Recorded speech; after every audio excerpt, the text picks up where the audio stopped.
you people not realise that you're there to represent the people of Sefton? We pay your wages. Why don't you represent us? Excuse me. No, never mind, excuse me. Why don't you represent us? And you noticed as well, it's quite white in here, isn't it? Fascist!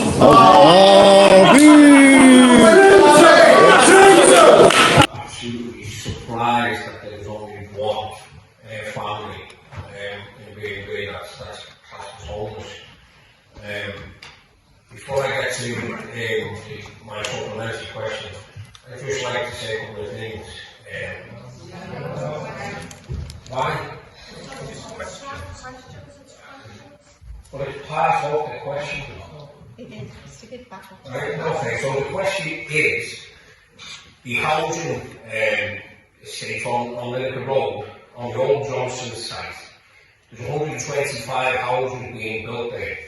Now, I've been told that no Sefton residents can apply for any of them houses because it's being earmarked for either circle or immigrants that are going to be put in it.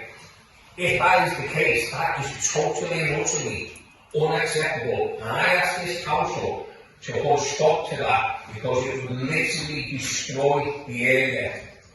So whoever's in charge of this, you can stop circle if you really want to. But our communities are being overrun, and they are. No matter, you can have all the humanitarian goodwill and everything, but when Sefton residents are paying the bill and 5% increase year on year in, it's not fair. It's seriously not fair.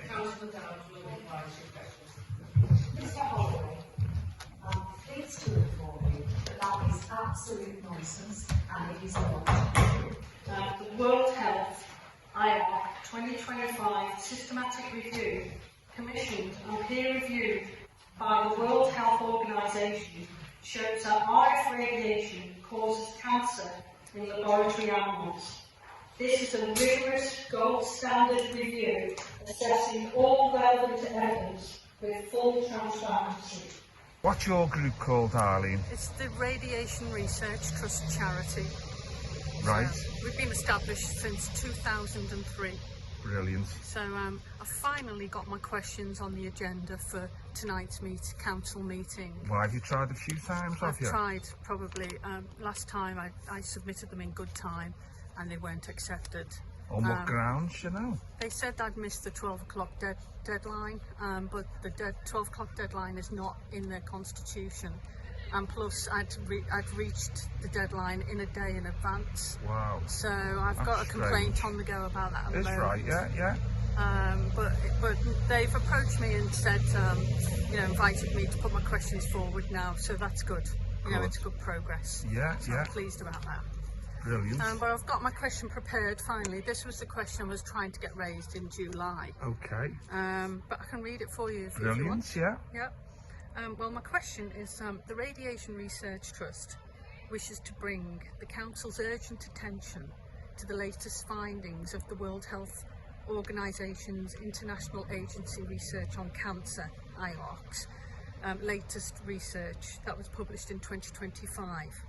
This comprehensive, systematic review concludes that radio frequency radiation causes cancer in laboratory animals. The findings of this significantly strengthen IARC's original 2011 classification of RF radiation as a Group 2B possible human carcinogen. In light of the new evidence, many doctors and scientists are now calling for RF radiation to be reclassified as a Group 1, a known human carcinogen. This raises serious concerns about the adequacy of the existing public exposure limits and the need for precaution in policy and planning. I've included a reference to the research. And my question is, how will Sefton Council take this new scientific evidence into account when approving planning applications for foam masts and 5G infrastructure, especially near vulnerable groups such as people living with cancer, cancer survivors, children and residents in schools, care homes, hospitals and private homes, in light of this emerging scientific evidence my question is asking Sefton Council if they are going to update their planning policies to better protect public health.